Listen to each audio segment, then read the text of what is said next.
Cela fait déjà quelques mois que j'ai ce Kindle que vous voyez ici. C'est un Kindle Paperwhite et aujourd'hui, je veux vous parler de si cela vaut la peine ou non d'acheter un Kindle cette année.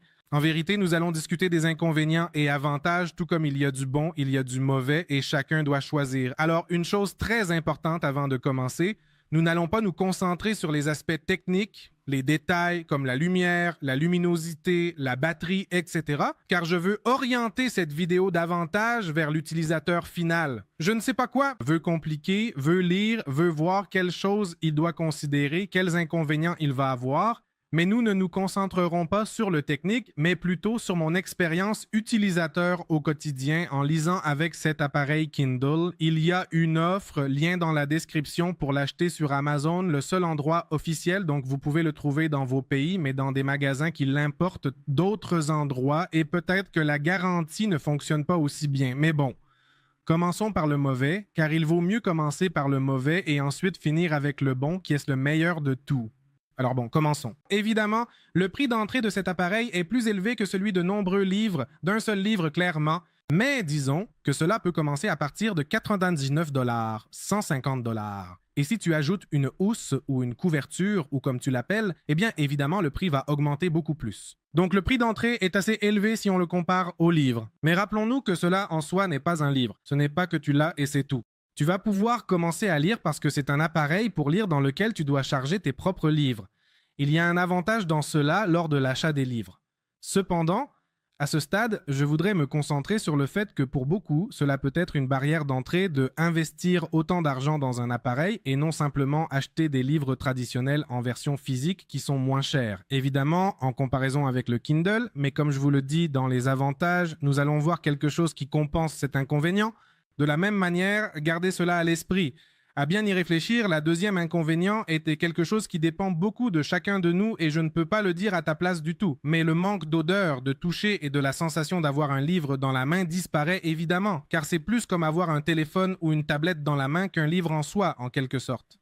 Évidemment, cela offre une expérience assez différente par rapport à un téléphone conventionnel ou un iPad ou une tablette en général, car au moment de lire, tu lis sur un écran qui ressemble beaucoup à...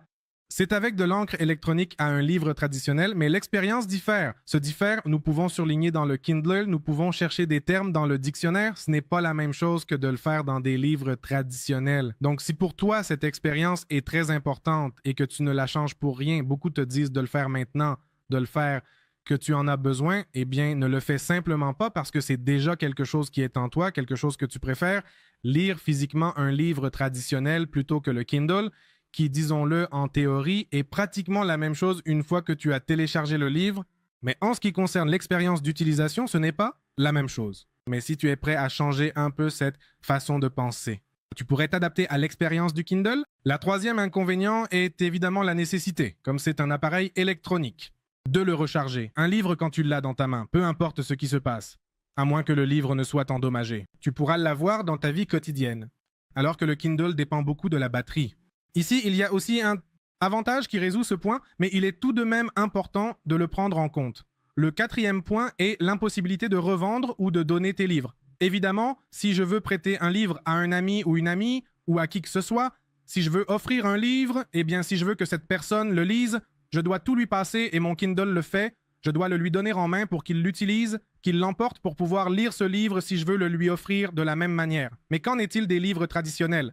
Évidemment, quand tu as un livre traditionnel, tu l'as dans tes mains, tu as cessé de le lire et si tu veux le prêter ou l'offrir à quelqu'un, c'est aussi simple que de le lui céder et tu n'as plus à te soucier de quoi que ce soit. Ici, évidemment, le livre étant directement associé au Kindle, il n'y a pas moyen de l'en sortir ou de l'extraire à moins d'avoir un PDF, un EPUB ou bien un type de format de livre pour pouvoir le transmettre. Et la personne le lira également numériquement. Mais si cette personne n'est pas habituée à lire numériquement, alors nous aurions le dilemme de lui acheter un livre physique, car nos livres seraient 100% numériques. Et le dernier inconvénient est lié au stockage de notre appareil. Cela dépendra de ce que vous allez acheter et du type de livre que vous allez consulter, ou si vous allez en télécharger. Anime, manga et ce genre de choses qui, en général, ont tendance à peser plus. Mais disons, si vous achetez un Kindle de 8 Go, vous êtes évidemment plus susceptible de manquer d'espace rapidement. Mais si vous en achetez un de 16 ou de 32 Go, il vous faudra évidemment plus de temps pour remplir tout cet espace de stockage. Mais si vous êtes du genre à lire des livres traditionnels, il n'y aurait vraiment aucun problème, car il est très difficile de remplir absolument toute votre bibliothèque de livres avec des livres traditionnels. C'est-à-dire seulement ceux qui contiennent du texte et presque pas d'images, car ceux-ci ne pèsent généralement pas beaucoup. Et en plus de cela, Amazon les compresse un peu plus, ce qui réduit encore leur poids. Ainsi, vous pouvez avoir de livres. Cet inconvénient est devenu un avantage à la fin, je pense que c'est tout. Alors, j'ai fait beaucoup d'efforts pour parler des inconvénients. Je voulais commencer par les inconvénients pour que vous ne pensiez pas qu'Amazon me payait, car ce n'est vraiment pas le cas. Mais je ne peux rien vous dire d'autre que ce dispositif résout tout. C'est-à-dire littéralement. Je pense que la seule raison pour laquelle je n'achèterais pas un Kindle ou je dirais à quelqu'un de ne pas acheter un Kindle, ce serait pour une personne qui a des problèmes de vision, peut-être qui ne peut pas bien voir sur ses écrans ou qui veut conserver cette expérience des livres traditionnels ou qui veut avoir ses étagères, sa bibliothèque là derrière, disons, que je suis ici en train d'enregistrer et que derrière cela se voit super joli et que cela donne un aspect très esthétique et tout ce genre de choses. Mais sinon, je recommande vraiment beaucoup d'acheter un Kindle à quiconque regarde cette vidéo parce qu'il a vraiment tout. Alors parlons des avantages. Je pense que je parlerai plus des avantages que des inconvénients. En fait, j'ai eu beaucoup de mal à lui trouver des inconvénients parce qu'il n'en a presque pas. C'est-à-dire, sérieusement, c'est un changement définitif. Alors, commençons par les avantages. Tout d'abord, pour pouvoir démonter certains des inconvénients concernant le sujet de la batterie. Vraiment.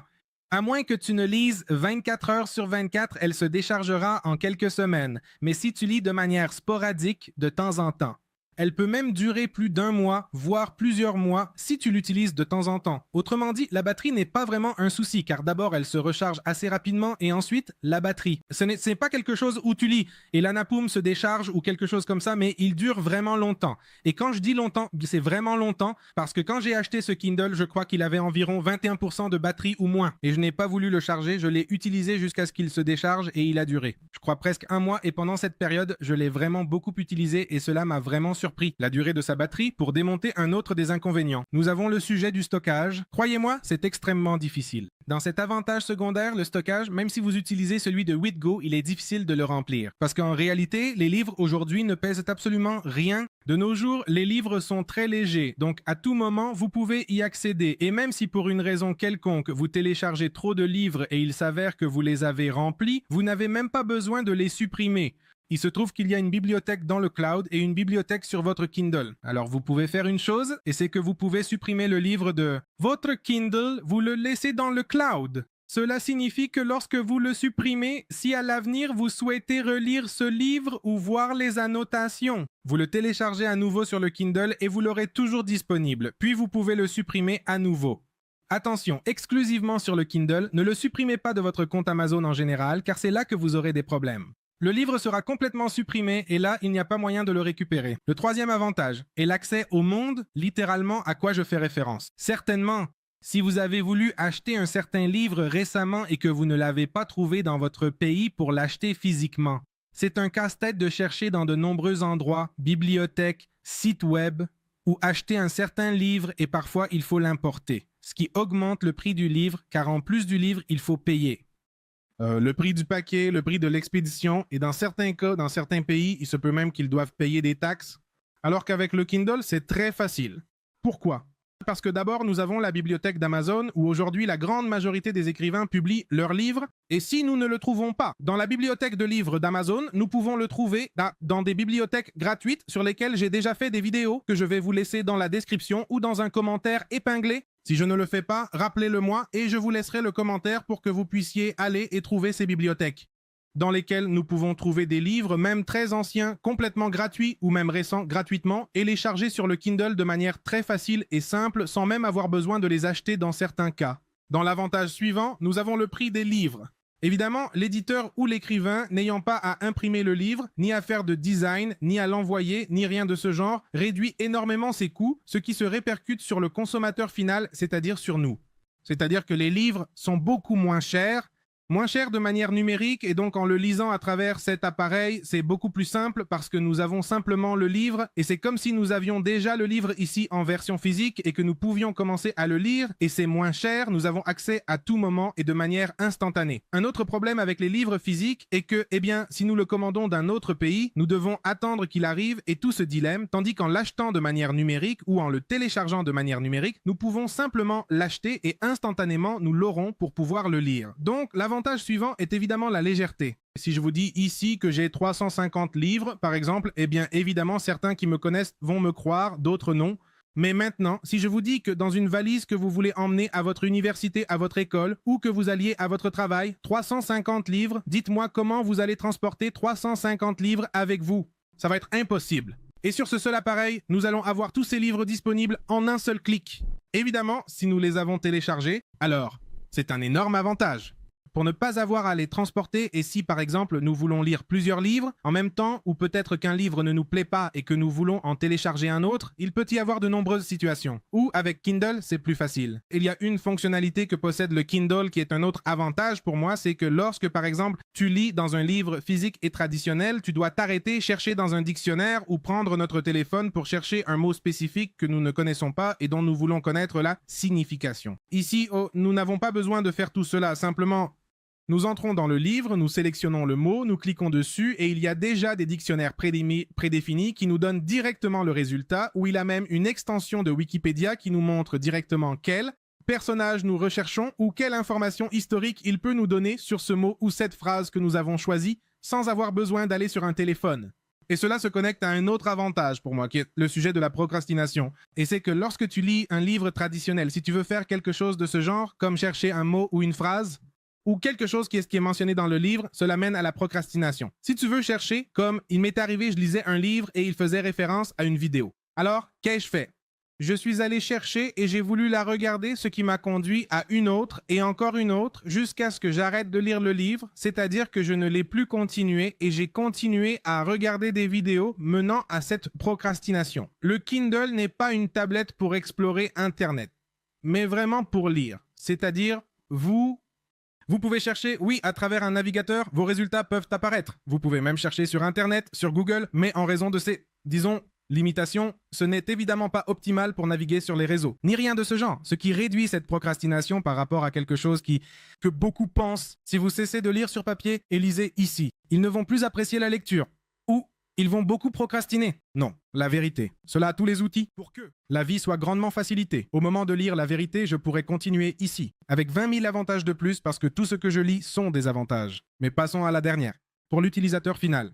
Et c'est l'application au contexte en général. D'une manière facile et simple, quand je vous dis que cela a beaucoup d'outils pour nous, c'est que, par exemple, un problème avec les livres physiques que j'ai eu à un moment donné, c'est que si je veux lire une nuit et il se trouve que je n'ai pas de lampe, aucune lumière pour pouvoir éclairer le livre, eh bien je ne vais pas pouvoir lire parce qu'il n'y aura pas de lumière. Par exemple, dans ma chambre ou dans un endroit très sombre. Donc, je ne pourrai probablement pas le faire. Et si je le fais, peut-être, si je dors avec quelqu'un d'autre, une personne, ou si je suis avec quelqu'un à côté et qu'il dort, tout est sombre et moi, j'allume une lampe, peut-être que cette personne sera dérangée par cette lumière qui se reflète et qui me permet de lire un livre traditionnel sur le Kindle. Eh bien, disons que c'est un écran de plus et sur cet écran, tu peux augmenter la luminosité au maximum ou la diminuer. D'ailleurs, la version que j'ai, le Paperwhite, a une quantité de luminosité géniale. C'est-à-dire, tu n'as besoin de mettre aucune lampe nulle part parce qu'il fait très sombre. Et tu n'as pas non plus besoin de te cacher du soleil quand tu lis face à la lumière. Parce que littéralement, la luminosité l'emporte et on peut voir parfaitement. Mais alors, la question est qu'avec cela, tu as l'option de simplement lire dans n'importe quel environnement. Donc si tu es entouré de beaucoup de personnes et qu'il y a beaucoup de lumière, tu peux le faire parfaitement. Si tu es seul et dans l'obscurité, tu peux aussi le faire parfaitement. Et surtout, en ayant ce type d'écran, cela n'affecte pas tes yeux, ce que beaucoup de personnes pensent. Et c'est qu'ils pensent que lorsqu'ils vont commencer à lire, avec cela, ce sera comme lire avec un téléphone ou un iPad ou quelque chose de similaire. Et non, évidemment, cet écran est 100% adapté pour les yeux des êtres humains, pour que nous puissions lire correctement. Et non, avec le temps, nous allons nous fatiguer. Nous ne nous fatiguerons pas, comme si nous regardions une vidéo sur YouTube, sur un téléphone portable, et que nos yeux fondent après un certain temps. Cet écran est complètement adapté. Et c'est comme si nous lisions dans un livre. Vous avez d'autres questions? Laissez-les-moi dans les commentaires, et je vous répondrai. Si vous avez une autre question, mais je ne sais pas si je devrais l'acheter. Je suis indécis. J'étais assez indécis. Est-ce possible et utile? Mais après l'avoir acheté, croyez-moi, je ne regrette rien. Cela dit, cela dépend de chacun de vous. Quelle version voulez-vous? Pour moi, les anciennes versions de cette année valent la peine. J'ai vu des personnes qui ont leur Kindle depuis des années et continuent d'utiliser le même. Ils fonctionnent toujours de la même manière. Ils n'ont pas eu de problème. La batterie se décharge plus rapidement, mais ce n'est pas une exagération. De 10 jours, c'est passé à 9 jours et demi. Non, ce n'est pas que ça change beaucoup. Alors, cela dépend de la version que tu vas acheter. Je vais te laisser celle que j'ai dans la description de la vidéo au cas où tu voudrais l'acheter. Et au fait, si tu fais partie des personnes qui sont constamment à la recherche de bonnes affaires, n'oublie pas que dans la description, nous avons un Telegram pour que tu puisses te joindre et découvrir des offres. Nous allons envoyer constamment des offres de différentes plateformes comme Amazon, Alex, etc. Et même le Kindle quand il est en promotion et que tu veux l'acheter, nous l'enverrons par là. Le lien est dans la description. À la prochaine, au revoir.